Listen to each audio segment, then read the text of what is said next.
पहलगाम हल्ल्यानंतर देशभरात संतापाची लाट उसळल्याचं सरसंघचालकांनी सुद्धा म्हटलंय. श्रीरामानं रावणाचा वध केला होता असं मोहन भागवत यांनी म्हटलंय. क्रोध आहे, अपेक्षा आहे, पूर्ण होईल असं वाटतं असं सुद्धा यावेळी मोहन भागवत यांनी म्हटलंय. धनुष्यबाण काय केले कर कटावरी ठेले असं रामदास स्वामींनी विठोबांना विचारलं. खंट्यांचं आराध्य ते धनुष्यबाण धारण करणार होतं. ह्या रुचीचा फरक असतो, पण हा असला तरी आपण सगळ्यांनी मिळून चाललं पाहिजे.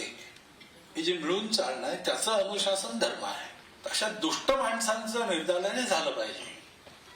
क्रोध आहे आणि अपेक्षाही आहे, आणि ती अपेक्षा पूर्ण होईल असं वाटतं मला.